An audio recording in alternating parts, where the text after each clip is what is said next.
Plant adaptability under saline environment, এবং finally কিভাবে এটা থেকে স্যালাইন স্ট্রেস থেকে মুক্তি পাওয়া যায়, তার অ্যাগ্রোনমিক ম্যানেজমেন্ট বা অপশনস গুলো কি কি। তো তার আগে তোমরা কয়েকটা টার্ম জেনে নাও শুরু করার আগে স্যালাইনিটি স্ট্রেস, যে fresh water, sweet water, brackish water বা স্যালাইন ওয়াটার বা ব্রাইন, এই জিনিসগুলো কি আসলে। তো সাধারণত ওয়াটারের স্যালাইনিটি যেটা মেজার করা হয় সেটা কিসের উপর ভিত্তি করে, যে কি পরিমাণ লবণ দ্রবীভূত আছে, based on dissolved salts in parts per thousand. ইউনিটটা হচ্ছে পিপিটি। এখানে পিপিটি বলে, মানে পিপিএম মানে কি জানো তোমরা? পিপিএম মানে কি বলো তো?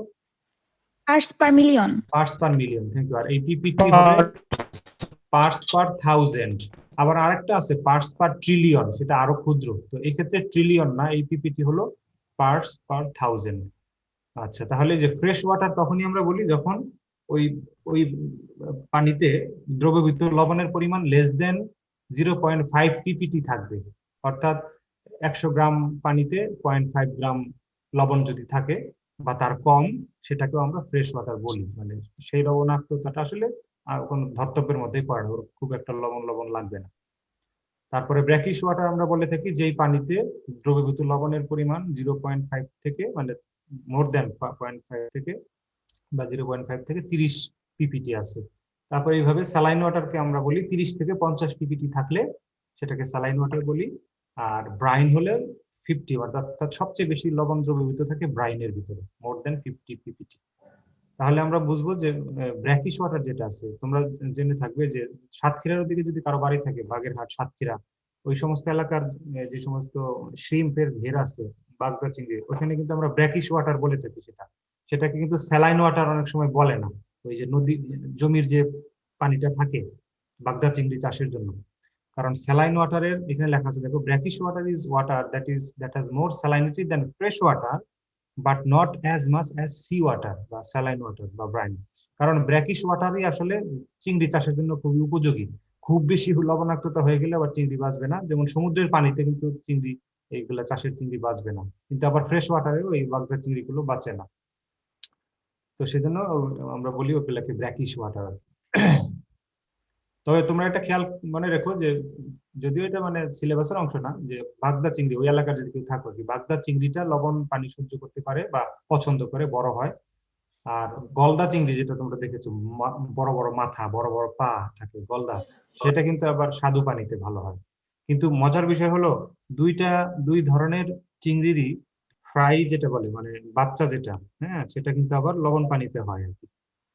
কিন্তু যখন বড় হতে থাকে তখন একটা স্যালাইন ওয়াটার বা ব্র্যাকিশ ওয়াটারের দিকে তার এনভায়রনমেন্ট ইকোসিস্টেম, আর গলদাটা হলো ফ্রেশ ওয়াটার। আচ্ছা, তাহলে আমরা স্যালাইন সয়েল কাকে বলি? এটা গেল ওয়াটারের কথা। এবার আসো মাটির কথা। যেই মাটিতে সলিউবল সল্টস আছে, আর হলো সেটা অ্যাডভার্সলি এফেক্ট করে গাছের বৃদ্ধিটাকে, সে খুব মানে প্রভাবিত করে থাকে, খারাপ দিক, মানে খারাপ ভাবে প্রভাবিত করে থাকে। অর্থাৎ যেই মাটিতে লবণ আছে। আগের স্লাইডে কি হয়েছে বলো? হ্যাঁ স্যার ঠিক আছে, স্যার ঠিক আছে, লেখা হয়ে গেছে। আচ্ছা, সলিউবল, আচ্ছা, কি কি লবণ মাটিতে তাহলে থাকে? সেই নিউট্রাল সলিউবল সল্টস গুলো: sodium chloride, sodium sulphate, sodium nitrate, magnesium chloride, magnesium sulphate, etcetera. আচ্ছা, এর মধ্যে সোডিয়াম ক্লোরাইডটাই আসলে প্রকৃতিতে বেশি পাওয়া যায়। আচ্ছা, স্যালাইন সয়েলটাকে আমরা অন্যভাবেও ডিফাইন করে থাকি, বলি যে লবণাক্ত মাটি হচ্ছে সেই মাটি যেই মাটির ইলেকট্রিক্যাল কন্ডাক্টিভিটি, এটা একটা মেজারমেন্ট ইউনিট। ইলেকট্রিক্যাল অর্থাৎ কি পরিমাণ বিদ্যুৎ বাহিতা আছে, electrical conductivity of the saturated soil extract বা saturation of the soil extract is more than 4 DS per metre. DS মানে জানো তোমরা? ডিএস পার মিটার মানে কি? Deci siemens. Deci siemens per metre. আচ্ছা, তার মানে যেই মাটিতে ইসি বা ইলেকট্রিক্যাল কন্ডাক্টিভিটির পরিমাণ 4-এর বেশি আছে, সেটাকে আমরা স্যালাইন সয়েল বলে থাকি। আর স্যালাইনিটি স্ট্রেসটা হলো এই যে স্যালাইন সয়েল হওয়ার কারণে যখন এটা প্ল্যান্টকে অ্যাডভার্সলি এফেক্ট করে থাকে, is an adverse effect encountered by plants when they are growing in saline soil, এটা হলো স্যালাইনিটি স্ট্রেস। আচ্ছা, আরেকটা সয়েল আছে যেটাকে আমরা সোডিক সয়েল বলি, বা এটা আগে অ্যালকালাইন সয়েল বলা হতো। সেই সোডিক সয়েলটা হলো large amount of sodium absorbed অনটু soil surface, soil particle, অর্থাৎ পার্টিকেলের গায়ে লেগে থাকে যখন প্রচুর পরিমাণে সোডিয়াম আয়ন, সেই মাটিটাকে আমরা সোডিক সয়েল বলি। এবং সাধারণত এটা ক্লে টাইপের হয়, মানে প্রচুর পরিমাণে ক্লে ম্যাটেরিয়াল থাকে, এবং ক্লে ম্যাটেরিয়ালের, ক্লে যেহেতু তোমার নেগেটিভলি চার্জড, এই ক্লের উপরে পজিটিভলি চার্জ সোডিয়াম আয়ন লেগে থাকে আর কি, অ্যাবজর্বড অবস্থায় থাকে, এবং এটাকে আসলে একসময় অ্যালকালাইন সয়েল বলা হতো। এবং এই মাটির বৈশিষ্ট্যটা হলো এটার কিন্তু পিএইচ ভ্যালু থাকবে 8.5 এর বেশি, মানে হাইলি অ্যালকালাইন। পিএইচ ভ্যালু 8.5 এর বেশি থাকবে। আর this are clay soil with poor soil structure and low infiltration capacity. পানি পরিবাহিতা খুব কম থাকে, এটা পানি মাটির ভিতরে ঢুকতে পারে না এই মাটির, এই অ্যালকালাইন সয়েলের বা সলিড সয়েলের। এবং এখানে প্রচুর পরিমাণে সোডিয়াম কার্বনেট বা সোডিয়াম বাইকার্বনেট সাধারণত প্রেজেন্ট থাকে এই অ্যালকালাইন সয়েল, বাইকার্বনেট হিসেবে। তবে ওই যে সয়েল যেটা কি বলে স্যালাইন সয়েলে কিন্তু সোডিয়াম ক্লোরাইডের পরিমাণটা একটু বেশি থাকে। আচ্ছা, যদি আমরা এক নজরে দেখি তাহলে ওই সোডিক সয়েল হচ্ছে অ্যালকালাইন সয়েলে ক্লে পার্টিকেলের পরিমাণ থাকে অনেক বেশি। সয়েল যে ক্লে আছে, তোমরা দেখো স্যান্ড সিল্ড ক্লে পড়েছো না, sand particle, silt particle, clay particle. তো ক্লেটা তো হচ্ছে তোমরা জানো যে এটা খুব ফাইন টেক্সচার্ড সয়েল এবং এটা খুব আঠালো টাইপের হয়। এবং এটা যখন যে মাটিতে থাকে বেশি পরিমাণে, সেই মাটির ইনফিল্ট্রেশন, বিশেষ করে পানি পরিবাহিতা, মানে পানি ভিতরে ঢোকার, পানি অনুপ্রবেশের ক্ষমতা কমে যায়, অর্থাৎ সেই জমিতে তোমার জলাবদ্ধতা তৈরি হয় আর কি। অ্যালকালাইন সয়েলটা বা সোডিক সয়েলটা ওই ক্লে পার্টিকেল বেশি থাকার কারণে এটা কিন্তু চাষের জন্য খুব বেশি উপযোগী হয় না। আবার ওই যে স্যালাইন সয়েল একই অবস্থা, স্যালাইন সয়েলেও তোমার মানে চাষের জন্য খুব বেশি মানে ভালো না, অ্যাডভার্স ইফেক্ট আছে, আমরা পরে আলোচনা করতেছি। তো ও মোদ্দা কথা আমরা এইভাবে যদি বলি যে স্যালাইন সোডিক বা সোডিক সয়েল বা অ্যালকালাইন সয়েলের একটু ডিফারেন্সিয়েশন যদি এইভাবে করি, যে স্যালাইন সয়েলের ইলেকট্রিক্যাল কন্ডাক্টিভিটি হবে মোর দ্যান 4 এবং স্যালাইন সোডিক সয়েলও মোর দ্যান 4। তবে সোডিক বা অ্যালকালাইন সয়েলের হবে লেস দ্যান 4। অর্থাৎ ইলেকট্রিক্যাল কন্ডাক্টিভিটি কিন্তু একটা মেজারমেন্ট ইউনিট, যেটা দিয়ে তুমি পার্থক্য করতে পারবে। তারপরে পিএইচটা যেটা বললাম, সোডিক সয়েল বা অ্যালকালাইন সয়েলের থাকে 8.5, কিন্তু স্যালাইন সয়েলের বা স্যালাইন সোডিক যেটা, সেটা 8.5 এর কম থাকে পিএইচ। আর সোডিয়াম অ্যাবজর্পশন রেশিও, বললাম যে প্রচুর পরিমাণে সোডিয়াম লেগে থাকে অ্যালকালাইন সয়েলে বা সোডিক সয়েলে, এটা হলো 13 বেশি থাকবে রেশিওটা, সোডিয়াম অ্যাবজর্পশন রেশিও। আর স্যালাইন সোডিকের ক্ষেত্রেও তাই, তবে স্যালাইন সয়েলের ক্ষেত্রে সোডিয়াম অ্যাবজর্পশন রেশিওটা একটু কম থাকে, ওটা লেগে থাকে না, অ্যাবজর্পশন থাকে না, ওটা ভিতরে ঢুকে থাকে, দ্রবীভূত থাকে। আর ফিজিক্যাল কন্ডিশনটা স্যালাইন বা স্যালাইন সোডিক সয়েল নরমালি থাকে, কারণ তোমার ওইখানে হয়তো বা স্যান্ড, সিল, ক্লে পার্টিকেল গুলো সমভাবে বিন্যস্ত থাকে। কিন্তু সোডিক সয়েল বা অ্যালকালাইন সয়েলের ক্ষেত্রে তোমার ফিজিক্যাল কন্ডিশনটা পুয়ার, কারণ প্রচুর ক্লে পার্টিকেল থাকে। ক্লে পার্টিকেল থাকার কারণে এদের স্ট্রাকচারটা দুর্বল থাকে আর কি। আচ্ছা, সয়েল স্যালাইনিটি আমরা সাধারণত কিভাবে মেজার করে থাকি তোমরা জানো, এটা অলরেডি বলেছে একজন, যে ডেসিসিমেন্স পার মিটার এই ইউনিটে, এবং সব এটা ধরে নিতে হবে 25 ডিগ্রি সেন্টিগ্রেড টেম্পারেচারে। আর অন্যভাবে এটাকে এক্সপ্রেস করা যায়, সেটা হলো মিলি সিমেন্স পার সেন্টিমিটার বলি, অথবা মাইক্রো সিমেন্স পার সেন্টিমিটার বলা হয়। আর এদের চালে সম্পর্কটা কি, ধরো 1 মিলি সিমেন্ট পার সেন্টিমিটার যে কথা, 1 ডেসি সিমেন্ট পার মিটার একই কথা। এটা মিলি সিমেন্ট পার সেন্টিমিটার, এটা ডেসি সিমেন্ট পার মিটার একই কথা।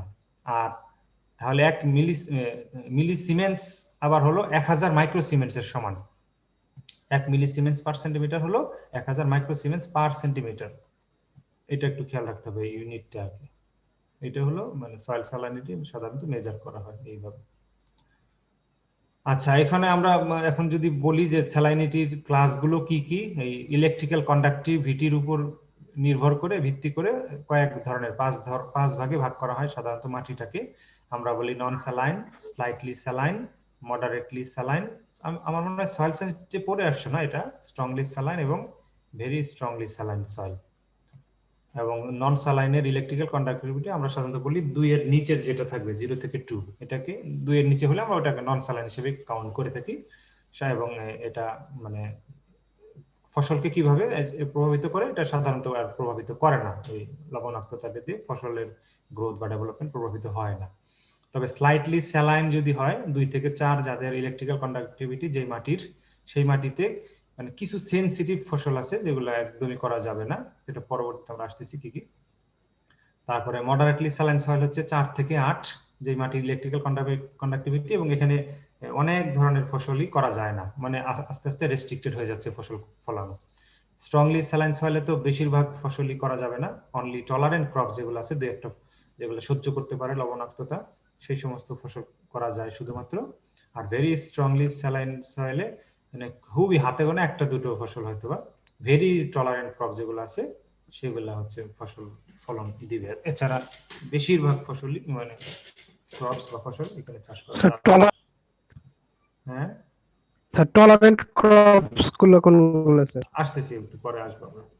আছে টলারেন্ট ক্রপ আছে, বেশ কিছু টলারেন্ট ক্রপ, ওইটা লিস্ট আছে, পরে দেখাচ্ছি।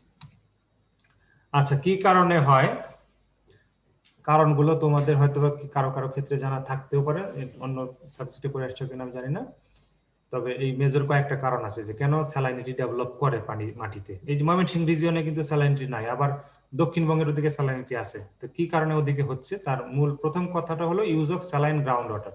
যদি নিচের পানি অর্থাৎ গ্রাউন্ড ওয়াটার যদি স্যালাইন হয় কোনো কারণে কোনোভাবে, তাহলে সেই পানি দিয়ে তুমি যদি ইরিগেশন দাও, সেচ দাও, তাহলে তোমার জমিতে মাটিটা স্যালাইন হয়ে যাবে। তারপরে স্যালাইন সিপস, এটা হলো মাটির নিচ দিয়ে অর্থাৎ সারফেস সাবসারফেস দিয়ে আর কি, the result of excessive leaching that results from reduced evapotranspiration.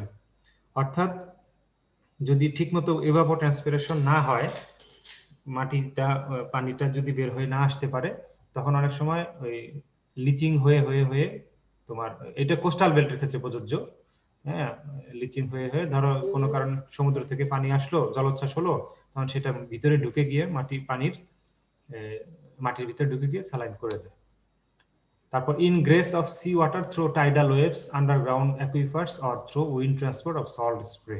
অর্থাৎ তোমার সমুদ্রের পানি যদি কোনোভাবে জলোচ্ছ্বাসের মাধ্যমে এসে জমা হয়ে থাকে কোথাও, ইভাপোট্রান্সপিরেশন হোক বা না হোক, এটা জমা হয়ে থাকলে সেখানে আন্ডারগ্রাউন্ডে চলে যায়, গিয়ে পরবর্তীতে ওই পানি।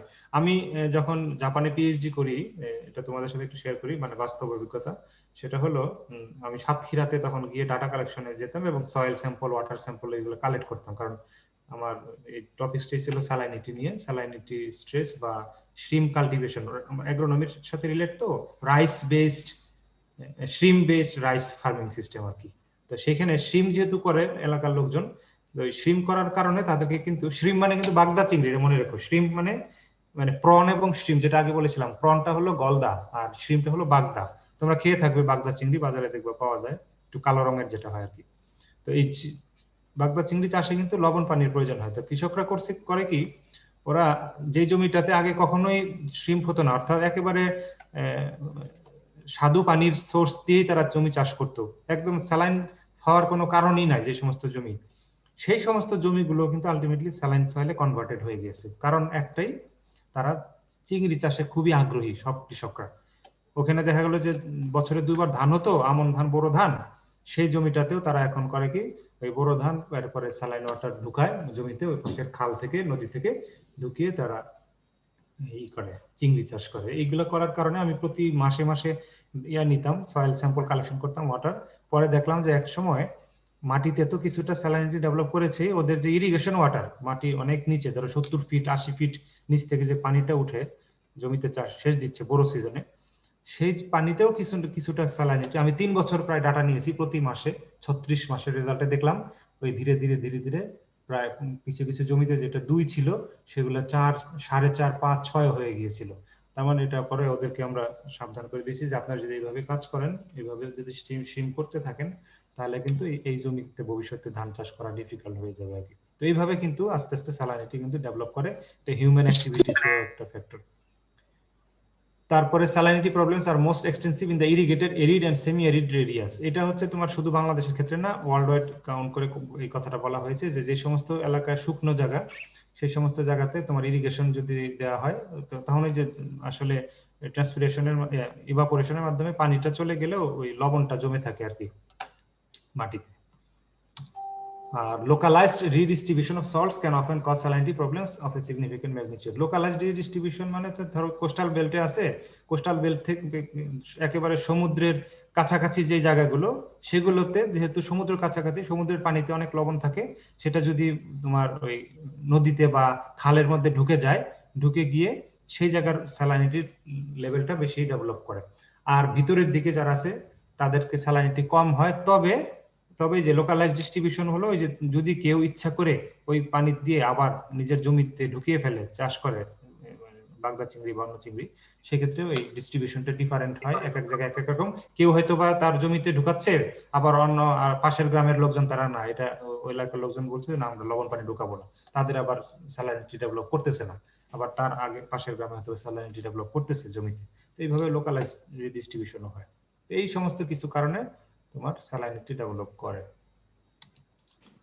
আচ্ছা, আমরা যদি ওয়ার্ল্ড ওয়াইড চিন্তা করি তাহলে দেখি যে এশিয়া এবং প্যাসিফিক এবং অস্ট্রেলিয়া এই রিজিয়নটাতে তোমার এদের যা জায়গা আছে টোটাল 3107 মিলিয়ন হেক্টর জমির মধ্যে প্রায় 443 মিলিয়ন হেক্টরই হচ্ছে সল্ট এফেক্টেড।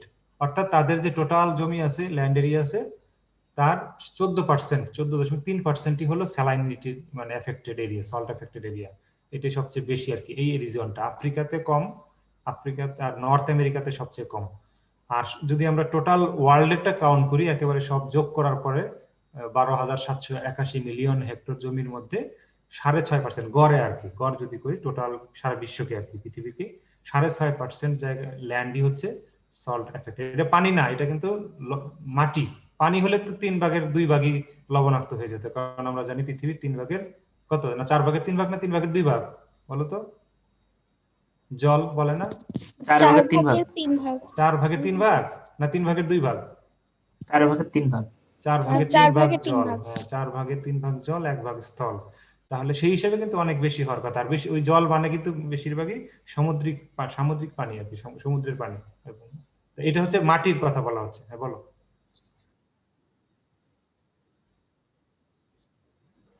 না, এটা সয়েল কে মিন করা হয়েছে, তার মানে সয়েল বলতে তো সবকিছুই বোঝানো হয়েছে আর কি।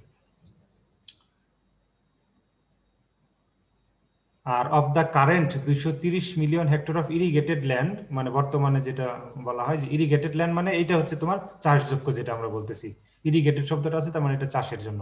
45 মিলিয়ন হেক্টর আর সল্ট এফেক্টেড সয়েলস, অর্থাৎ 19.5%ই হলো। অর্থাৎ যে জমিগুলোতে চাষ মানে ইরিগেশনও দেওয়া হয়, ইরিগেশন যে জমিগুলোতে দেওয়া হয় সেখানেও প্রায় 20%-এর মতো সল্ট এফেক্টেড ওয়ার্ল্ড ওয়াইডে।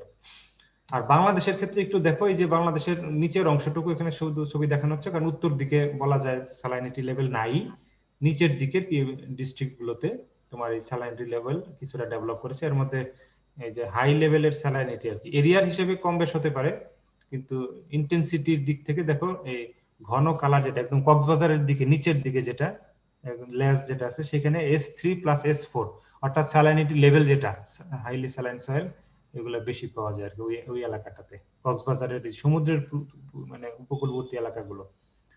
কালারটা দেখলে বোঝা যায়। আমি এখানে যদি দেখাই তাহলে মানে কতটুকু এরিয়া এফেক্টেড সেটা বলতে পারবে তোমরা। স্যালাইন এফেক্টেড ল্যান্ড এরিয়া এখানে দেখো সবচেয়ে বেশি এফেক্টেড হচ্ছে সাতক্ষীরাতে প্রায় 146,000 হেক্টর জমি স্যালাইনিটি এফেক্টেড এই মাটিগুলো সাতক্ষীরাতে। আর সবচেয়ে কম আছে চাঁদপুরে। মানে এটা আসলে একটা স্ট্যাটিস্টিক্স থেকে নেওয়া হয়েছে বিভিন্ন জায়গায়, যেমন খুলনা, বাগেরহাট, বরগুনা, পটুয়াখালী, পিরোজপুর, কক্সবাজার, নোয়াখালী, চিটাগাং, ভোলা, ফরিদপুরেরও কিছু কিছু জায়গা পরবর্তীতে এফেক্টেড হয়েছে আসলে, ফেনী এবং চাঁদপুর, এই জায়গাগুলোতে মোরলেস স্যালাইনিটি আছে আর কি, স্যালাইনিটি লেভেল আছে। সবচেয়ে বেশি এফেক্টেড হচ্ছে সাতক্ষীরা। এই সাতক্ষীরাতে আমার মানে কাজ করেছিলাম আর কি প্রায় 5-6 বছর আগে।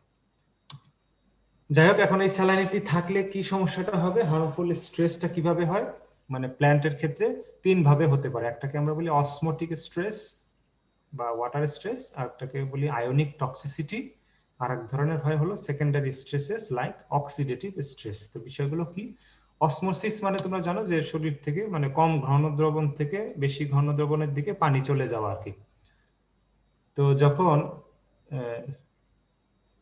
স্যালাইনিটি লেভেল না থাকে, অর্থাৎ প্ল্যান্টের ভিতরে কোনো লবণ ঢুকলো না, স্বাভাবিক একটা পরিবেশে গাছ বড় হচ্ছে, তখন তার প্ল্যান্ট সেলের, দেখো বাম পাশের ছবিটা হচ্ছে normal condition. Under normal condition cell sap মানে কোষের ভিতরে যে তরলটা থাকে, সেল স্যাপ কনসেন্ট্রেশন হচ্ছে is higher than the solute concentration of soil. অর্থাৎ মাটির চাইতে প্ল্যান্টের ভিতরের যে মানে ইয়ার পরিমাণ, স্যাপ মানে হচ্ছে কি বলে দ্রবণটা আর কি, লিকুইডটা বেশি থাকে, এটা পরিপূর্ণভাবে থাকে, টার্জিড অবস্থায় থাকে, নরমাল থাকে।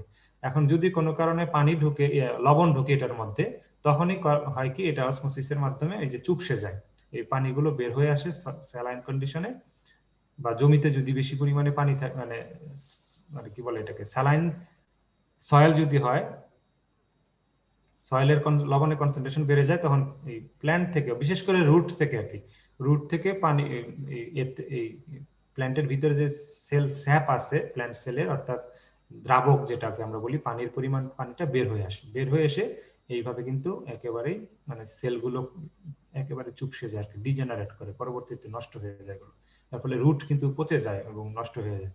এটাকে আমরা অসমোটিক স্ট্রেস বা ওয়াটার স্ট্রেস বলে থাকি। এটা এক ধরনের negative effect on plant, specially on roots. আর একটা হতে পারে আয়নিক স্ট্রেস বা আয়নিক টক্সিসিটি।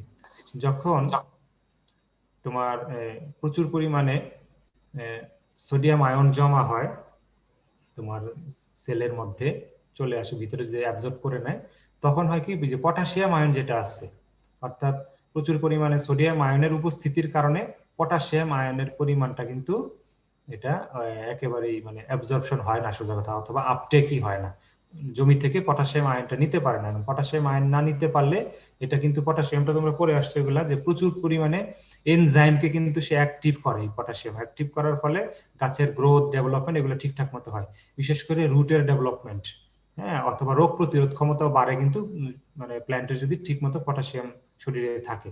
তো এই যে মিউরিয়েট অফ পটাশ যেটা আমরা পরবর্তীতে যে কারণে দেই সারটা, তো যদি সোডিয়াম আয়ন প্রচুর পরিমাণ থাকে, অর্থাৎ তোমরা খেয়াল করবা যে লবণাক্ত জমিতে সাধারণত এমওপি ফার্টিলাইজার তুমি যদি দাও, পটাশিয়াম যদি সাপ্লাইও দাও, তাহলে কিন্তু সেটা আপটেক করতে পারে না প্ল্যান্ট, কারণ প্রচুর পরিমাণে সোডিয়াম আয়ন তার ভিতরে থাকার কারণে। তো যার ফলে অনেক ধরনের এনজাইম আছে যেগুলো অ্যাক্টিভেট হয় না এবং প্ল্যান্টের গ্রোথটাও ঠিকমতো হতে পারে না, এই জন্য এটাকে আয়নিক স্ট্রেস বলে বা টক্সিসিটি। আর এক ধরনের হতে পারে যেটাকে আমরা অক্সিডেটিভ স্ট্রেস বলি, এটা ওই দুটোই মেইনলি হয়, তোমার অসমোটিক স্ট্রেস এবং আয়নিক স্ট্রেস। তারপরে একটা সেকেন্ডারি স্ট্রেস এরকম হতে পারে, সেটা হলো কিছু কিছু স্যালাইনিটি স্ট্রেস যখন আসে তখন আরওএস তৈরি হয়, অর্থাৎ রিঅ্যাকটিভ অক্সিজেন স্পেসিস আমরা বলি, রিঅ্যাকটিভ অক্সিজেন স্পেসিস, এগুলা খুব মানে ধ্বংসাত্মক আর কি।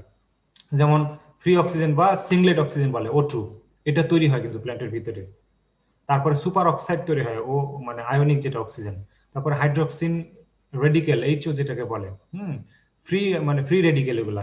তারপর হাইড্রোজেন পারঅক্সাইড, এই সমস্ত কেমিক্যাল গুলো বা এগুলাকে আমরা বলি ROS বা রিঅ্যাকটিভ অক্সিজেন স্পেসিস বলা হয়। এগুলা অক্সিজেন সমৃদ্ধ যে যৌগগুলো এগুলো তৈরি হয়, এবং এইগুলো করে কি করে, এইগুলা oxidative damages in various cellular components, যেমন প্রোটিনকে ভেঙে দেয়, লিপিডকে ভেঙে দেয়, ডিএনএ, তারপর এই সমস্ত বিষয়গুলোকে, ভাইটাল অর্গানগুলোকে, সেলুলার ফাংশনগুলোকে ডিসরাপ্ট করে দেয় বা নষ্ট করে দেয়, যার ফলে কিন্তু প্ল্যান্ট অনেক সময় মারা যায়।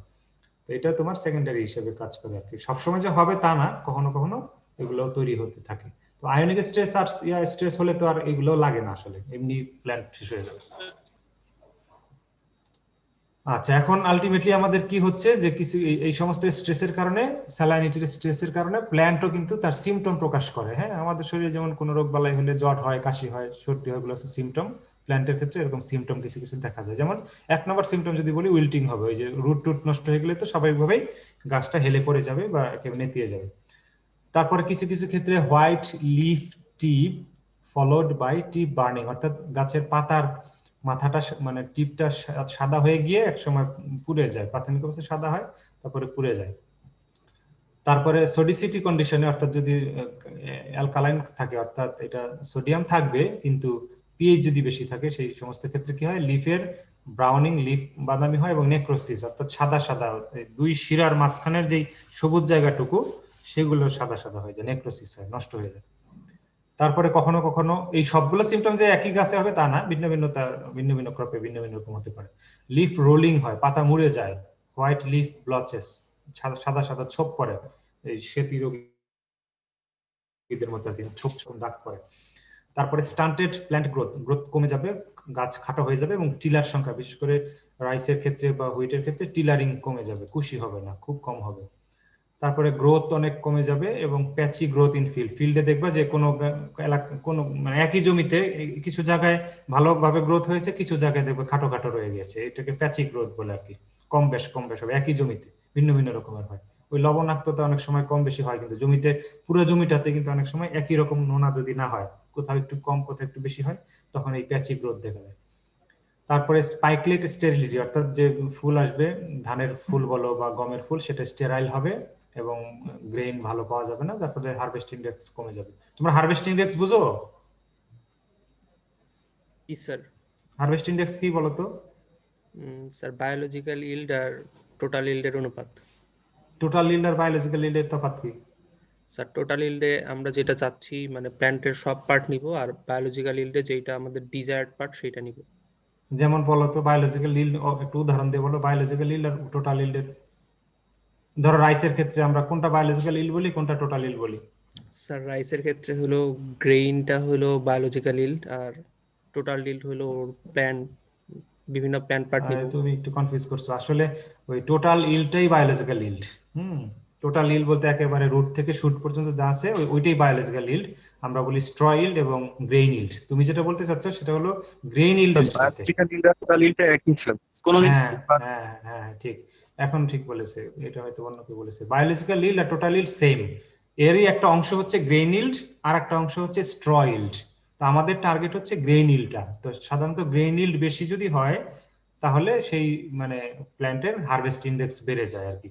ধরো 100 কেজি যদি টোটাল ইল্ড হয় বা 100 কেজি যদি বায়োলজিক্যাল ইল্ড হয়, আর তার মধ্যে 60 কেজি যদি গ্রেইন ইল্ড হয়, তাহলে 60 কে তোমার 100 দিয়ে ভাগ দিয়ে আবার 100 দিয়ে গুণ, অর্থাৎ 60% হচ্ছে তার হারভেস্ট ইন্ডেক্স, সাধারণত আমরা বলি। অর্থাৎ কাঙ্ক্ষিত যে গোলটা আমাদের থাকে যে গ্রেইন ইল্ড, সেটা বেশি হলে সোজা কথা হারভেস্ট ইন্ডেক্স বেশি হবে বলে। আচ্ছা এনিহাউ, তো স্পাইকলেট স্টেরিলিটি হওয়ার কারণে গ্রেইন ইল্ড কমে যাবে, হারভেস্ট ইন্ডেক্স কমে যাবে। তারপরে হলো লেস ফ্লোরেটস পার পেনিকেল, প্রতি পেনিকেলে ফ্লোরেটের ফুলের সংখ্যাও কমে যায়। ফুলের সংখ্যা কমে গিয়ে আলটিমেটলি তোমার গ্রেইন ওয়েটও কমায় দেয়। আর ফাইনাল যেটা হবে তোমার এই গ্রেইন ইল্ড কমে যাবে ultimately, change in flowering duration. আচ্ছা এখন গাছ এই ধরনের, এগুলো হচ্ছে সব তোমার ভিজিবল সিম্পটম। আমাদের সাধারণত যেগুলো চাষ করে থাকি আমাদের ইয়াতে, সাধারণভাবে যে সমস্ত ফসলগুলো যেগুলো স্যালাইনিটি টলারেন্ট না, সেই সমস্ত প্ল্যান্টের ক্ষেত্রে সাধারণত এই সিম্পটম গুলো দেখা যায়। প্যাচি গ্রোথটা হলো, ধরো তোমার 1 বিঘা জমি আছে এবং সেটা যদি কোনো কারণে স্যালাইনালি এলাকাতে হয়ে থাকে, এখন ওই 1 বিঘা জমিতে ধান করেছো, এখন এই জমিতে এটাকে লোকালাইজড রিডিস্ট্রিবিউশন বা ডিস্ট্রিবিউশন বলে। ওই জমিটাতে যে লবণের পরিমাণ ধরো আছে, কিন্তু ওই জমির টোটাল জমিটাতে কিন্তু লবণ সমানভাবে বিন্যস্ত নাই। ধরো তোমার জমিটা কিছুটা উঁচু নিচু থাকতে পারে, তা কিছু জায়গাতে হয়তো বা লবণের পরিমাণটা একটু বেশি, কোথাও হয়তো বা একটু কম আছে। যে জায়গাটা একটু নিচু সেই জায়গাটাতে পানি থাকে, সেখানে লবণের পরিমাণটা কম থাকে। আবার তোমার ওই 1 বিঘা জমির কথাই বলতেছি, অন্য কারো জমি না, তোমার জমিটাতেই। আবার অন্য একটু জায়গা হয়তো বা তোমার ওই জমিটাতেই অন্য পাশটা একটু উঁচু, সেখানে লবণটা বেশি পরিমাণে জমে থাকবে আর কি। তখন ওই যেখানে লবণটা বেশি আছে সেইখানের গাছের গ্রোথ গুলো কমে যাবে আর কি। আর যেখানে লবণটা কম আছে বা একেবারে নাই, সেখানের একই জমিতেই গাছের গ্রোথটা সেখানে একটু বেশি হবে। এরকম ভিন্ন ভিন্ন রকম হতে পারে, কম বেশি হয়। তো আমি ওই যে তোমার ইয়াতে গিয়েছিলাম, কি বলে এটাকে, পাইকগাছার পরে রূপসা, ওই এলাকাগুলোতে আমি দেখেছি এরকম প্যাচি গ্রোথ। এটাকে প্যাচি গ্রোথ বলে, ইভেন গ্রোথ না আর কি। কোথাও কম কোথাও বেশি, কোথাও কম কোথাও বেশি, এরকম থাকে একই জমির ভিতরে। তো যেখানে তোমার লবণের কন্টাক্টে বেশি আসে, সে যে জায়গাগুলোতে, সেখানে তোমার এই গ্রোথটা কমে যায়। তো এই জিনিসটাকে প্যাচি গ্রোথ বলা হয় আর কি, কম বেশি হয়। আচ্ছা এখন গাছ যে আছে সেও কিন্তু নিজে থেকে কিছু কিছু ক্ষেত্রে অ্যাডাপ্ট করতে পারে। Plant adaptability under saline environment, শুনতে পাচ্ছ তোমরা? আচ্ছা, তো 2 ধরনের প্ল্যান্ট আমরা বলে থাকি এই অ্যাডাপ্টিবিলিটির উপর ভিত্তি করে, একটাকে বলি হ্যালোফাইট আর একটাকে বলি গ্লাইকোফাইট। এগুলো মানে আগে পড়ে আসছো তোমরা, হ্যালোফাইট, গ্লাইকোফাইট, বা এটাকে নন হ্যালোফাইটও বলে। তো হ্যালোফাইট কোনটা? হ্যালোফাইট হলো they are native to saline soils and complete their life cycles in that environment। অর্থাৎ এই সমুদ্র উপকূলবর্তী যে সমস্ত এলাকা আছে বা কোস্টাল বেল্টে একদম মানে লবণাক্ত পরিবেশেই যারা বড় হয় এবং তাদের জীবনচক্র ওইখানেই থাকে, ওইখানে কমপ্লিট করে, সেটাকে আমরা হোয়াইট বলে থাকি। অর্থাৎ লবণ আসলো মানে আসলোকে গেলেও তাদের এতে কিছু যায় আসে না। একটা আমরা উদাহরণ যদি বলি, একটা এখানে সিম্পল একটা উদাহরণ, সাউদা মারিটিমা আর একটা হলো আর্টিপ্লেক্স নুমুলারিয়া। তো একটাকে বলি সল্ট মার্শ, একটাকে বলি সল্ট বুশ। তো সল্ট মার্শ যেটা হলো, এই যে দেখো দুইটা মানে ফটোগ্রাফ আছে, সয়দা কি বলে এটাকে, উচ্চারণটা কি, সয়দা সেদা মারিটিমা। এটা হলো সল্ট মার্শ, মানে এটা তোমার কিছুটা ওয়েট কন্ডিশনে জন্মায়, তোমার সমুদ্র উপকূলবর্তী হলেও ওয়েট কন্ডিশনে। আর আর্টিপ্লেক্স যেটা, আর্টিপ্লেক্স নুমুলারিয়া, এটা হচ্ছে সল্ট বুশ, এটা সাধারণত একটু ড্রাই কন্ডিশনে হয় আর কি, লবণাক্ত এলাকাতে কিন্তু একটু ড্রাই কন্ডিশনে হয়। আচ্ছা, আর একটা কি বললাম, গ্লাইকোফাইট বা নন হ্যালোফাইট। এই সমস্ত গাছ আসলে লবণ সহ্য করতে পারে না ওই হ্যালোফাইটের মতো। এগুলো আবার তিন ভাগে ভাগ করি আমরা, highly sensitive to salt, moderately tolerant আর হাইলি টলারেন্ট। ওই যে তোমরা জানতে চেয়েছিলে যে টলারেন্ট ক্রপ কোনগুলো, এই যে এগুলো থেকে জানতে পারবে আর কি। সেনসিটিভ হলো সাধারণত এই rice, maids, onion, citrus, lettuce, beans, এগুলো হলো একেবারে হাইলি সেনসিটিভ। তবে রাইসের কিছু কিছু ভ্যারাইটি আছে কিন্তু এগুলা মোটামুটি টলারেট করতে পারে। হ্যাঁ, এটা প্রায় মডারেটলি টলারেন্ট রাইস ভ্যারাইটি, নতুন এগুলো ডেভেলপ হয়েছে। যেমন তোমার, আচ্ছা ওটা পরে আসতেছি, ওইটা সামনে আসছে, এখন না বলি। আচ্ছা, মডারেটলি টলারেন্ট যেগুলো হুইট, কটন, বার্লি, এইগুলো তোমার কিছু কিছু ক্ষেত্রে লবণ সহ্য করতে পারে। আর হাইলি টলারেন্ট যেগুলো সুগার বিট, ডেট পাম, তারপরে সানফ্লাওয়ার আছে, এগুলা তোমার হাইলি টলারেন্ট ক্রপ, এরা লবণ মোটামুটি ভালোই সহ্য করতে পারে আর কি। এগুলাকে আমরা সব মিলিয়ে বলি গ্লাইকোফাইট। তবে এরা কিন্তু সহ্য করতে পারলেও ওই যে আগের যেটা সল্ট বুশ বা সল্ট মার্শের কথা বললাম, তাদের মতো এত পারে না। ওরা যেমন একেবারে লবণ পরিবেশে থেকে ব্র্যাকিশ ওয়াটারও সহ্য করতে পারবে, এরা কিন্তু সেটা পারবে না। এটা হয়তো বা স্যালাইন ওয়াটার সহ্য করতে পারে, কি বলে, সি ওয়াটার। আচ্ছা, হ্যাঁ কি, কোকোনাট তো কোকোনাট কিছু কিছু, হ্যাঁ কোকোনাট কিছুটা সহ্য, কোকোনাটও পাবে, কোকোনাট পারে। আচ্ছা, এরপরে আসো, মানে সল্ট যে টলারেন্ট, এটা যে স্যালাইনিটির যে টলারেন্ট ক্রপ গুলো, তারা কিভাবে আসলে এটা সহ্য করে আর কি, তার মেকানিজমটা একটু মনে রেখো। মেকানিজমটা হলো তিন ভাবে তারা এটা অ্যাভয়েড করে আর কি, বা টলারেট করে থাকে বা বেঁচে থাকে, কি কোন মেকানিজম ফলো করে। একটাকে বলি অসমোটিক স্ট্রেসের প্রতি tolerance, tolerance two osmotic stress. তারপরে হলো অ্যাভয়েড করা, অ্যাভয়েডেন্স বলি। আর একটা হলো টিস্যু টলারেন্স। আচ্ছা, বিষয়গুলো একটু দেখো খেয়াল করে। অসমোটিক স্ট্রেসের তোমরা কি পড়েছিলে যে ইয়াগুলো হয়, তার মধ্যে একটা ছিল অসমোটিক স্ট্রেস, তাই না? অর্থাৎ সেল থেকে পানিগুলো বের হয়ে চলে আসে। তো এই ক্ষেত্রে কি হয়, কোন কিছু কিছু যেগুলো আর কি টলারেন্ট যারা আছে ফসল, তারা কি করে ক্ষেত্রে, the osmotic stress immediately reduces cell expansion in root tips and young leaves and causes stomatal closure। অর্থাৎ এরা করে কি, আর বড় হয় না। যদি বেশি বড় হয়ে যায় তাহলে তো তার মধ্যে প্রচুর পরিমাণে পানি ঢুকে যাবে, পানি ঢুকলে পরবর্তীতে কিন্তু ওই পানিটা বের হয়ে আসার সম্ভাবনা থাকে। তো এরা যখন স্যালাইন এনভায়রনমেন্টে পড়ে যায়, ওই সময় করে কি, সাথে সাথে তারা এক্সপানশনটা বন্ধ করে দেয়। অনেক সময় হয় কি, ওই যে থিকনেসটা চলে আসে তখন পাতার বা রুট টিপসের, এবং ইয়াং পাতাগুলো বা তোমার স্টোমাটাল ক্লোজার, অর্থাৎ স্টোমাটা বন্ধ করে দেয়। স্টোমাটা দিয়েও কিন্তু আর তখন কোনো পানি তারা অ্যাবজর্ব করতে পারে না বা করে না। এটা মানে রেসপন্স আর কি। এইভাবে তো সে চেষ্টা করে যে অসমোটিক স্ট্রেসটা যেন না হয়। আর a reduced response to the osmotic stress would result in greater leaf growth. এখন যদি কোনো কারণে এই তোমার এই রেসপন্সটা তার না আসে, অর্থাৎ সেল এক্সপানশনটাকে সে যদি না বন্ধ করে, তাহলে কি হবে, পাতা বড় হতে থাকবে, পাতা বড় হতে থাকবে এবং স্টোমাটাও তোমার খোলা থাকবে, যার ফলে কিন্তু মারা যাবে বা ওই যে স্ট্রেস চলে আসবে। তো যদি হয় মানে রেসপন্সটা না আসে অসমোটিক স্ট্রেসের প্রতি, এটা জাস্ট একটা কন্টিনিউশন, একটা লাইন আর কি। যে মূল কথা হলো অসমোটিক স্ট্রেসের প্রতি সে টলারেন্ট যখন হবে, তখন সাধারণত সেলের এক্সপানশনটা বন্ধ হয়ে যায়। অর্থাৎ সোজা কথা, ওই সময় সেলের গ্রোথ বা এক্সপানশন হবে না। আচ্ছা, আরেকটা হলো অ্যাভয়েড করে। কিভাবে অ্যাভয়েড করে? It is the process of keeping the salt ions away from the parts of the plant where they are harmful. অর্থাৎ প্ল্যান্ট করে কি, লবণাক্ততা এনভায়রনমেন্টে থাকলেও সে চেষ্টা করে অ্যাভয়েড করতে, লবণটা যেন তার শরীরের যে অংশে আসলে ক্ষতি হবে সেই অংশে যেন না ঢুকে লবণটা, সেটা চেষ্টা করে। তো সেটা কিভাবে? দুই ভাবে করে সে, সল্ট এক্সক্লুশন করে, আর একটা হলো সল্ট এক্সট্রুশন করে। একটু মনে রেখো এখানে, মানে তোমাদের কনফিউজ করো না। একটাকে আমরা বলি সল্ট এক্সক্লুশন, এক্সক্লুড করা, আর একটা হলো এক্সক্রিয়েশন বা এক্সট্রুশন বলি। এক্সক্রিট করা মানে বের করে দেওয়া আর কি, এক্সট্রুশন মানে বের করে দেওয়া, এক্সক্রিশন। আর একটা হলো এক্সক্লুশন মানে আগেই তোমার মানে শরীরে ঢুকতেই না দেওয়া। আচ্ছা, এক্সক্লুশনটা কি তাহলে দেখো, সল্ট এক্সক্লুশন হলো the ability to exclude salts occurs through filtration at the surface of the root, অর্থাৎ রুটের মাধ্যমে সে শুধু পানিটা নিবে কিন্তু লবণটা নিবে না। অর্থাৎ শুরু থেকে লবণ এনভায়রনমেন্টে থাকলেও তার মধ্যে এমন একটা মেকানিজম আছে যে মেকানিজমের মাধ্যমে সে লবণটাকে আসলে বাধা দেয়, শরীরে ঢুকতে দেয় না।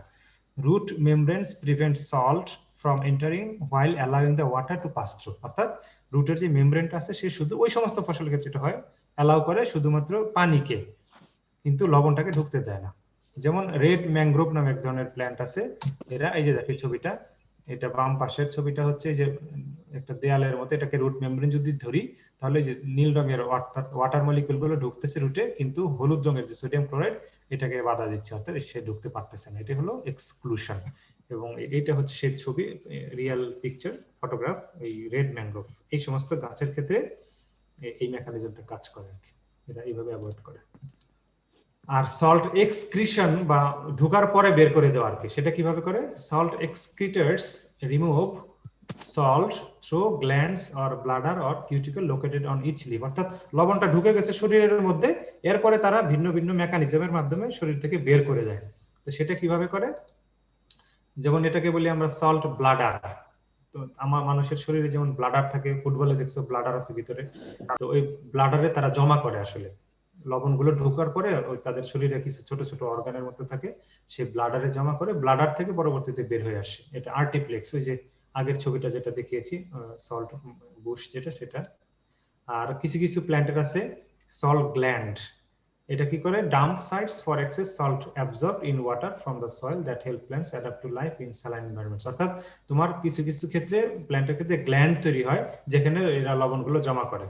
লবণগুলো বিশেষ করে সিলেক্টিভ ফর সোডিয়াম আয়নগুলো, সোডিয়াম যে লবণগুলো আছে এই গ্ল্যান্ডের মধ্যে জমা থাকে, এবং তোমার এবং সোডিয়াম এবং ক্লোরিন। আর এটা এই উদাহরণটা হলো গ্রে ম্যানগ্রোভ। গ্রে ম্যানগ্রোভ বলে রেড ম্যানগ্রোভের মতোই এক ধরনের প্ল্যান্ট আছে যাদেরকে আমরা বলি গ্রে ম্যানগ্রোভ, তাদের ক্ষেত্রে এই সল্টের গ্ল্যান্ড গুলো থাকে। আর একটা হতে পারে কিউটিকুলের মাধ্যমে ডাইরেক্ট শরীরে ঢোকার পরে সরাসরি আবার ওই কোনো ব্লাডারেও জমা করে না, গ্ল্যান্ডেও জমা করে না, ডাইরেক্ট কিউটিকুলের মাধ্যমে সে শরীর থেকে বের করে দেয়, এরকমও আছে। ট্যামারিক্স নামে এক ধরনের প্ল্যান্ট, তারা এটা করে থাকে। তো এই যে দেখো একটু ছবি, সল্ট ব্লাডারটা হচ্ছে যে পাতার নিচে এরকম ছোট ছোট ছোট ছোট ব্লাডারের মতো থাকে, পরবর্তীতে এই যে লবণটা বের করে দেয় ওখান থেকে। আর এটা সেই গাছ আর্টিপ্লেক্স নুমুলেরিয়া, এই গাছের পাতাতে এই যে লোয়ার সারফেসে থাকে ব্লাডার গুলো। আর এটা আর একটা পাতা দেখো, এটা তোমার আভিসেনিয়া মারিনা নামে, এই যে গ্রে ম্যানগ্রোভ যেটা আছে একটু আগে বললাম, এটা সায়েন্টিফিক নেম আভিসেনিয়া মারিনা।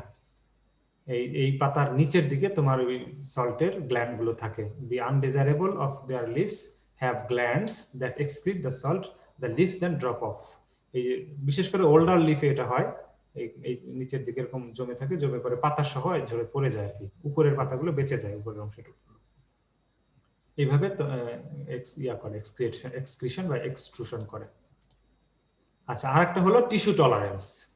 এখন কোনোভাবে ধরো প্ল্যান্টের ভিতরে ঢুকে গেল, তারা যদি বের করতে না পারে তখন কি করে? It is the tolerance of tissue to accumulated sodium ion or in some species to chloride ion, অর্থাৎ accumulated sodium ion বা chloride ion যখন মানে accumulation হয় প্ল্যান্টের টিস্যুতে, তখনও কিন্তু এরা মানে টলারেন্ট মেকানিজমটা তৈরি হয়। সেটা কিভাবে করে তারা? ওই সময় দেখো কয়েকভাবে করতে পারে তারা টিস্যু টলারেন্সটা। একটা হলো সল্ট ডাইলুশন এর মাধ্যমে, একটা হতে পারে কম্পার্টমেন্টেশন অফ আয়নস, যে আয়নগুলো ঢুকলো সেগুলোকে কম্পার্টমেন্ট, আছে পরে বলতেছি, ব্যাখ্যাটা দিচ্ছি। এরপরে হতে পারে বায়োকেমিক্যাল টলারেন্স এবং নিউট্রিটিভ টলারেন্স। এই চার ভাবে টিস্যুর টলারেন্সটা তৈরি হতে পারে। তো সল্ট ডাইলুশনটা কি জিনিস একটু খেয়াল করো তোমরা। By dilution of ions in the tissue of the plant by maintaining succulence. এই ডাইলুশনটা তৈরি হয় কিভাবে? প্ল্যান্টের যে টিস্যু আছে, টিস্যুর ভিতরে যখন পর্যাপ্ত পরিমাণে সাকুলেন্সি তৈরি হবে, অর্থাৎ সোজা কথা পানি অ্যাবজর্ব করে ওই আয়নটাকে তারা করে রাখে আর কি, ডাইলুট করে ফেলে। Plant achieve this by increasing their storage volume by developing thick fleshy succulent structure. তোমরা দেখবা কিছু কিছু স্যালাইন ক্রপ আছে, মানে স্যালাইন সয়েলে জন্মায়, সেগুলো পাতাগুলো অনেক মোটা হয়, ফ্লেশি হয়, মরুভূমির পাতার মতো অনেকটা। তো ওই সমস্ত প্ল্যান্ট গুলো আসলে যে ডাইলিউশন প্রক্রিয়াটা তারা গ্রহণ করে থাকে। And succulence is mainly a result of vacuoles of mesophyll cells filling with water and increasing in size. তোমরা জানো যে প্ল্যান্টের যে মেসোফিল থাকে, মেসোফিলের ভিতরে যে ভ্যাকুওল থাকে, কিছু কিছু ফাঁকা জায়গা থাকে, সেই ফাঁকা জায়গাগুলোর ভিতরেই কিন্তু এই জমা করে এই পানিগুলো জমা করে, এবং অনেক ক্ষেত্রে কিন্তু ওই আয়নগুলোকে ভ্যাকুওলের ভিতরে তারা ঢুকিয়ে বসে থাকে যেন সাইটোপ্লাজমের ক্ষেত্রে সাইটোসলকে এফেক্ট করতে না পারে। এইভাবে স্যার তারা একটু আগের স্লাইডটা দেখালে ভালো হতো। আগের স্লাইড কোনটা? এতক্ষণ পরে এই চারটা নাম যেটা, জি স্যার। এটা পরে আরো আসতেছে, তো প্রত্যেকটা ব্যাখ্যা দেওয়া হবে। Salt dilution, compartmentation of ions, biochemical tolerance and nutritive tolerance. এটা থ্যাংক ইউ স্যার। আচ্ছা, তাহলে এইভাবে সল্টটাকে ডাইলুট করে ফেলে কোষের ভিতরে। এই যে এই ধরনের প্ল্যান্ট যেগুলো আছে এরা কিন্তু ওই থিক হয়ে যায়, মোটা হয়ে যায় পাতাগুলো, এই ডাইলুশন প্রক্রিয়াটা তারা ফলো করে। এরপরে কম্পার্টমেন্টেশন অফ আয়নস। কম্পার্টমেন্ট মানে হলো ক্যাকটাস, মনে হয় ক্যাকটাস তো মরুভূমির তো সেখানে হতে পারে, সেটা যদি লবণাক্ততা থাকে আমার ধারণা এটা করতে পারে, তবে সব ক্যাকটাসই যে পারবে তাও না, কারণ ওখানে লবণাক্ততা সাধারণত মরু এলাকায় কি লবণ থাকে? ওই মাটিতে থাকে না, তো এটা আসলে পরীক্ষা সাপেক্ষ। কম্পার্টমেন্টেশন অফ আয়নস, তোমরা কম্পার্টমেন্টের নাম শুনেছো না? ওই যে রেলের কম্পার্টমেন্ট, বগি, প্রত্যেকটা আলাদা আলাদা বগি থাকে, যে লোকাল ট্রেন গুলো বিশেষ করে দেখবা যে একটা বগি থেকে আরেকটা বগিতে কিন্তু যাওয়া যায় না, প্রত্যেকটা বগি আলাদা আলাদা থাকে। তো এইখানেও তোমার প্ল্যান্ট এরকম একটা মেকানিজম ডেভেলপ করে। কিরকম? দুই ধরনের, একটাকে বলি অর্গান লেভেল আর একটাকে বলি সেলুলার লেভেল। তো অর্গান লেভেলেরটা কি হয়, যখন শরীরের মধ্যে তার সল্ট ঢুকে, অর্গান লেভেলে হলো, অর্গান মানে ধরো টি লিফ আছে, তোমার স্টেম হতে পারে, এগুলো একটা অর্গান, রুট হতে পারে, মানে ওভারঅল যেটা আমরা বলি, সেলের কথা ভুলে যাও বা টিস্যুর কথা ভুলে যাও, টোটাল যে রুট সিস্টেম বা টোটাল স্টেম বা টোটাল যে পাতাটা, এগুলোকে আমরা অর্গান বলে থাকি এক্ষেত্রে। হ্যাঁ, এক্ষেত্রে কি হয়, high salts accumulates only in roots compare to shoots. এই যে এরা করে কি, মানে শুটে পাঠানোর আগে রুটের মধ্যে জমা করে রেখে দেয়। হ্যাঁ, এই যখন লবণ বেশি চলে আসে আর কি, only in roots, sometimes accumulated in older leaves and older stems. কখনো কখনো নিচের দিকের যে পাতা আছে বা নিচের দিকের স্টেম, সেখানে এরা জমা করে রাখে, আর কোথাও যেতে দেয় না। এটাকেই বলতেছে কম্পার্টমেন্টেশন, অর্থাৎ ভাগ করে ফেলে যে কোথায় তাকে পাঠাবে। এটাকে আমরা অর্গান লেভেল কম্পার্টমেন্ট বলি, অর্থাৎ সোজা কথা রুটে থাকবে অথবা বড় জোর পরবর্তীতে ওল্ডার লিভ বা ওল্ডার স্টেমে তারা এটাকে ভাগ করে ফেলে, যে এখানে থাকো আর কোথাও যেও না, শুটের দিকে যেও না। আর সেলুলার লেভেলে যেটা হয়, এখানেও কম্পার্টমেন্ট, অর্থাৎ এক জায়গায় অ্যাকুমুলেট করে রেখে দেয়, ওইখান থেকে যেন বের হতে না পারে। High salts in vacuoles then in cytoplasm thus protecting enzymes. অর্থাৎ তোমরা জানো সেলের ভিতরে, সেল মেমব্রেনের ভিতরে থাকে সাইটোপ্লাজম, তাই না? সাইটোপ্লাজম কি, ওই তরল যেটা থাকে আর কি, সাইটোপ্লাজমের ভিতরে বা সবকিছু থাকে, সাইটোসল থাকে, বিভিন্ন ধরনের মাইটোকন্ড্রিয়া থাকে, ডিএনএ থাকে, সবকিছু তো থাকে সাইটোপ্লাজমের ভিতরে। তো সাইটোসল এর ভিতরে অনেক ধরনের এনজাইম থাকে। তো এই যদি কোনো কারণে লবণটা সাইটোপ্লাজমের মধ্যে ঢুকে যায়, সাইটোপ্লাজমে ঢুকে গেলে কিন্তু বিভিন্ন বিভিন্ন অর্গানকে সে নষ্ট করে ফেলে। তো তখন করে কি, এই সেলুলার লেভেলের কম্পার্টমেন্টেশনে যায়, যদি সেই প্ল্যান্টের এই টলারেন্স মেকানিজম থাকে আর কি। তারা করে কি, ওই ভ্যাকুওল যেটা আছে ফাঁকা জায়গা, সেখানে ঢুকিয়ে রাখে সল্টটাকে, সেখানে ঢুকায় ফেলে ওইটাকে, মানে ধরো প্রিজনের মতো, তখন ওইখানে খাঁচাবন্দি করে রাখলো লবণটাকে, আর ওই সেল স্যাপের ভিতরে আসতে পারে না বা সাইটোপ্লাজমে আসতে পারে না, নরমাল গ্রোথ অনেক সময় হয়। তো এই দুইটা সিস্টেমে কম্পার্টমেন্টেশন করে থাকে আয়নের। এই যে ইলেকট্রন মাইক্রোস্কোপের মাধ্যমে দেখা গেছে যে ভিতরে image of vacuole loaded with salts, এই ভিতরে যেটা একটা ভ্যাকুওলের, টোটালটা ভ্যাকুওলের ছবি, ভিতরে প্রচুর পরিমাণে সল্ট অ্যাকুমুলেট করে রাখছে আর কি। এটা ওইভাবে মানে এনভায়রনমেন্ট দেওয়া হয়েছে আর্টিফিশিয়ালি পরীক্ষা করে দেখার জন্য। তো এইভাবে তোমার ভ্যাকুওলের ভিতরে সল্ট জমা করে রাখা হয়, সেটা সেলুলার লেভেলের কম্পার্টমেন্টেশন আমরা বলি। আর সিম্পল কিছু আছে, মানে ওদের কাছে সিম্পল আর কি, আমাদের কাছে হয়তো জটিল। বায়োকেমিক্যাল টলারেন্স আছে, কিছু কিছু মানে প্ল্যান্ট আছে যাদের through adaptation of cell organelles and macromolecular system to excess of salt, অর্থাৎ অর্গানেল গুলো মানে ভিতরে যে সাইটোপ্লাজমের মধ্যে থাকে, সেখানে তাদের বায়োকেমিক্যাল কিছু রিঅ্যাকশনের মাধ্যমে এটা টলারেট করতে পারে। আর নিউট্রিটিভ টলারেন্স আছে কিছু, সেটা হলো it is the capacity for metabolic utilization of potassium and calcium ions in order to mitigate the adverse effects of sodium ion। অর্থাৎ সোডিয়াম আয়ন থাকলেও এর অ্যাডভার্স ইফেক্টটা দূর করার জন্য, যেন পুড়িয়ে ফেলতে না পারে গাছের পাতা বা সেল, ওই আগে থেকে জমা থাকা যে পটাশিয়াম আছে, অথবা পরবর্তীতে তারা চেষ্টা করে বেশি পরিমাণে পটাশিয়াম যেন আপটেক করতে পারে, পটাশিয়াম ক্যালসিয়াম আয়নের মাধ্যমে এটা তোমার নিউট্রালাইজ করার চেষ্টা করে। এই জন্য নিউট্রিটিভ টলারেন্স বলতেছে, যেহেতু দুটো নিউট্রিশন পটাশিয়াম আয়ন এবং ক্যালসিয়াম আয়ন তারা এটা ক্ষেত্রে কাজে লাগে আর কি। তো এইভাবে তোমার কিছু কিছু ক্ষেত্রে এরা টলারেন্স মেকানিজমটা তৈরি হয় প্ল্যান্টের মাধ্যমে, এটা করে থাকে। তো ওভারঅল যদি আমরা দেখে থাকি মোদ্দা কথা, এই যে একটা উদাহরণ দিয়ে ধরো একটা ধান গাছ আছে, কথার কথা এটা সল্ট টলারেন্ট যদি হতে চায় বা সে কিভাবে সল্টের প্রতি টলারেন্স মেকানিজমটা সে এক্সপ্রেস মানে মানে ইয়ে হবে আর কি, তার কাজ করবে আর কি মেকানিজমটা, প্রিডমিনেন্ট সল্ট টলারেন্স মেকানিজম আমরা বলি। এটা ধানের হয়তো ছবি একটা, কিন্তু ধান তো সবসময় টলারেন্ট ক্রপ না, এটা উদাহরণ দিয়ে বোঝানোর জন্য এইভাবে দেখানো হয়েছে। তবে কিছু কিছু ক্রপ তো আছে, মানে কিছু কিছু ভ্যারাইটি তো আছে এই ধানের যেটা হাইলি টলারেন্ট স্যালাইন সয়েলে জন্মানো যায়। তো প্রথম কথা হলো, যখন জমিতে বা জমির মাটিতে যদি সোডিয়াম আয়ন বা ক্লোরাইড আয়ন থাকে অর্থাৎ স্যালাইন হয়, সে করে কি শুরুতে যেটা করে, restricting the entry of toxic ions at root level. তোমরা যেটা পড়ে আসছে শুরুতে, এক্সক্লুশন যেটা আমরা বলি, হ্যাঁ, অ্যাভয়েড করে, এক্সক্লুশনের মাধ্যমে চেষ্টা করে যে যেন না ঢুকে। হ্যাঁ, আর যদি ঢুকে যায় তারপরে সে কি করে, transporting the toxic ions to stem বা রুট বা লিফ শিট বা ওল্ডার লিভস, যেটাকে আমরা বলি অর্গান লেভেল বা প্ল্যান্ট লেভেল কম্পার্টমেন্টেশন করে থাকে। তারপরেও যদি এটাতে কাজ না হয়, তখন মানে ঢুকে গিয়ে সেল লেভেলে যদি চলে যায়, তখন এক্সক্রিশন হয়, অর্থাৎ বের করে দেয় শরীর থেকে কিভাবে, of salt through salt glands বা salt bladder, salt hair etcetera in most halophytes. আর এরপরে আরেকটা মেকানিজম তাদের আছে, যে sequestration of the toxic ions to vacuole or cell wall, অর্থাৎ কম্পার্টমেন্টেশন টু তোমার অর্গান লেভেল, অথবা যদি না থাকে পরবর্তীতে ফাইনালি গিয়ে সে সেল লেভেল সেলুলার লেভেলে কম্পার্টমেন্টেশন করে রাখে, ভাগ ভাগ করে রেখে দেয় যে তুমি এখানে থাকো, তুমি ওখানে থাকো। তো এইভাবে আসলে মানে বেসিক্যালি এই চারটা মেজর সল্ট টলারেন্স মেকানিজম আমরা বলতে পারি ওভারঅল, যদি আগের স্লাইডগুলোর তুমি যদি ডিসকাশনে যাও আর কি, বা কনক্লুশনে আসো। এখন আসো আমরা আলাপ করি agronomic options for crop production under salinity stress. তোমাদের সময় খুব কম, তাই না?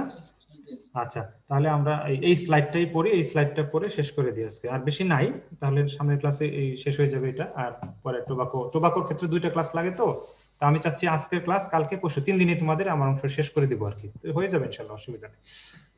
তাহলে অ্যাগ্রোনমিক স্ট্রেসের, হ্যাঁ শেষ, আমি শুধু নামগুলো বলে দিই, এই স্লাইডটা যেহেতু ওপেন করেছি আমি জাস্ট নামগুলো পড়ে দিই। সল্ট টলারেন্ট ক্রপস এর মাধ্যমে এই তোমার আমাদের যে মানে যদি ফসল চাষ করতে চাই সেক্ষেত্রে কি করতে হবে আমাদের, তো সেক্ষেত্রে অ্যাগ্রোনমিক কিছু ম্যানেজমেন্ট আছে, সেটা করলে হয়তো করা যেতে পারে স্যালাইন এনভায়রনমেন্টে চাষ। তার মধ্যে একটা হলো সল্ট টলারেন্ট ক্রপ ইউজ করা, যেমন রাইসের ক্ষেত্রে আছে, লোকাল ভ্যারাইটি কিছু আছে, যেমন ওই এলাকায় হয় কিন্তু সাতক্ষীরা বলো, পটুয়াখালী বলো, তারপরে ওই কি বলে এটা টেকনাফের ওদিকে আর কি, এই সমস্ত জায়গাতে আমি দেখেছি পোক্কালি নামে ধান আছে, নোনা বকরা আছে, লাল জামাই বাবু, এই ধরনের কিছু লোকাল ভ্যারাইটি। আর হাইলিং ভ্যারাইটি যদি বলো, ব্রিদান 41, 42, ব্রিদান 47, কেউ একজন আমাকে জিজ্ঞাসা করেছিল তখন, এগুলা খেয়াল করো, বিনা ধান 8, বিনা ধান 10, বিনা ধান 16 আছে, 16টা লেখা হয়নি, এগুলো হচ্ছে তোমার হাইলিং ভ্যারাইটি, যেটা রাইসের সল্ট টলারেন্ট। আর অন্যান্য ফসলের মধ্যে আছে barley, sunflower, safflower, sesame, cotton, sugar beet. এটা মনে রেখো, 4টা S, sunflower, safflower, sesame, sugar beet, এটা মনে রাখলে চলবে। এগুলো কিন্তু রাইস ব্যতীত অন্যান্য ফসলের মধ্যে খুবই হাইলি এগুলো টলারেন্ট আর কি। তো যাই হোক, আজকে আমাদের এখানে এই পর্যন্তই থাকুক। স্যার আমাদের অ্যাটেনডেন্সের ফর্মটা এখনই দিচ্ছি, এই ফর্মটা পাঠাচ্ছি তোমাদের চ্যাট বক্সে পাঠাচ্ছি, তোমরা একটু স্যার একটু স্যালিনিটি ক্লাসিফিকেশনের পরের স্লাইডটা যদি একটু দেখাতেন। আমি স্টপ করে দিই শেয়ার।